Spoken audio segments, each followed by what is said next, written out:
पानी धरती का सबसे अधिक पाया जाने वाला पदार्थ है जो आपको हर कहीं मिल जाता है।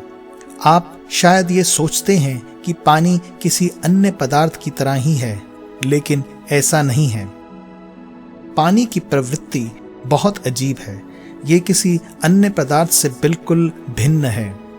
अब आमतौर पर कोई पदार्थ ठंडा करने पर सिकुड़ जाता है, लेकिन इसके बिल्कुल विपरीत पानी ठंडा होने पर फैल जाता है। अन्य किसी भी पदार्थ के मुकाबले पानी ही है जो जमा होकर अपने ही तरल अवस्था से हल्का होता है।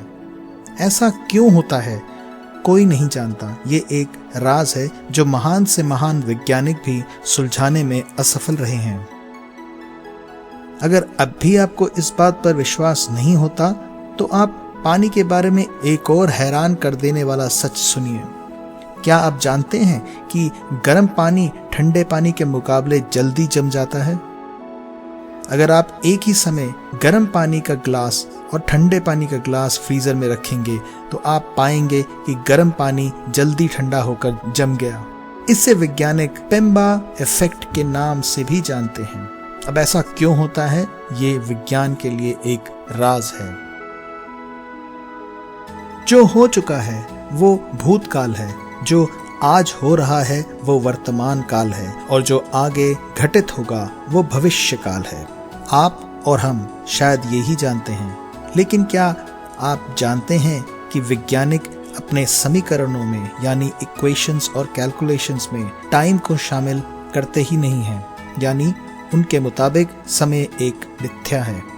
महान वैज्ञानिक आइंस्टाइन ने यह कहा था कि टाइम उसके देखने वाले के नजरिए पर निर्भर करता है। तो अगर कोई व्यक्ति बहुत तेज रफ्तार से अंतरिक्ष में आगे की ओर जा रहा है, तो वो दूर धरती पर बैठे व्यक्ति के मुकाबले भविष्य में जा चुका होगा। यही तथ्य हमने अपने दूसरे वीडियो, जिसमें टाइम ट्रेवल के बारे में बताया गया है, उसमें दिखलाया था। क्या आपने कभी सोचा है कि साधारण से दिखने वाले पेड़ पौधे ये कैसे जान लेते हैं कि उन्हें रात भर जब सूर्य रोशनी मौजूद नहीं होगी तब कितना खाना बनाना है, ताकि वो रात भर के लिए ऊर्जा जमा रख सकें? पेड़ पौधों में साधारण गणित करने की क्षमता मौजूद होती है। अब ये बात बड़ी अचरज भरी लगती है, परंतु ये बिल्कुल सच है। यहाँ तक कि वैज्ञानिक ये भी मानते हैं कि पौधे आपस में संवाद या कम्युनिकेट भी करते हैं।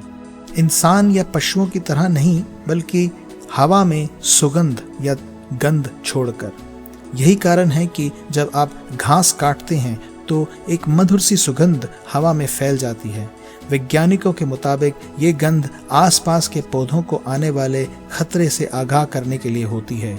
अब पौधों में पशु पक्षियों की तरह इतना विकसित तंत्रिका बनावट या नर्वस सिस्टम नहीं होता, लेकिन फिर भी बुनियादी नर्व स्ट्रक्चर मौजूद जरूर होता है। हम सब जानते हैं कि इस दुनिया में 3 आयाम या डायमेंशंस होती हैं, X, Y और Z, यानी हम आगे पीछे, ऊपर नीचे या अंदर बाहर आयामों में माप सकते हैं।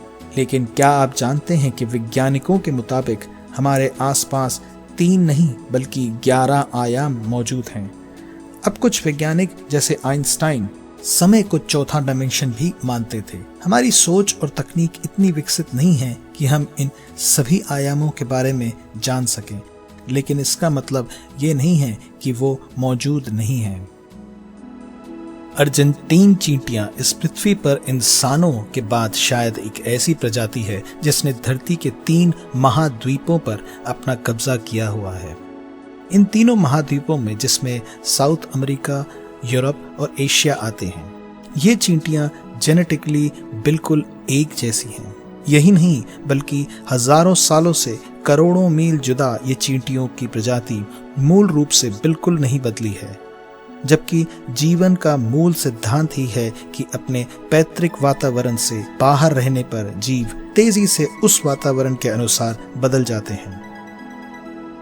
साउथ अमेरिका में पाई जाने वाली अर्जेंटीन चींटियां को अगर एशिया में पाई जाने वाली चींटी के साथ रख दिया जाए तो वो बहुत आराम से रह लेगी, लेकिन अगर उसे किसी दूसरी प्रजाति की चींटी के साथ रख दें तो वो आक्रामक हो जाती है। अब तीनों महाद्वीपों तक फैली इस प्रजाति की पहुंच और अपनी प्रजाति को एकदम पहचान लेने की क्षमता सचमुच अविश्वसनीय है।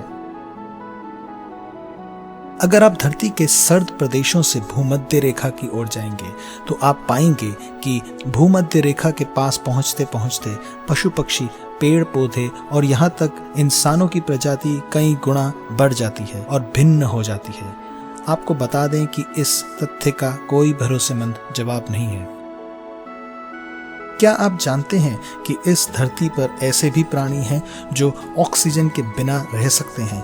वैज्ञानिकों को मेडिटेरेनियन सी में ऐसे प्राणी मिले हैं जो ऑक्सीजन के बिना जीवित रहते हैं, जिन्हें लॉरिसिफेरा फाइलम कहा जाता है। कभी पुरातन में ऑक्सीजन पर जिंदा रहने वाले ये आज के समय में ऑक्सीजन के अभाव में जीवित रहना सीख गए हैं।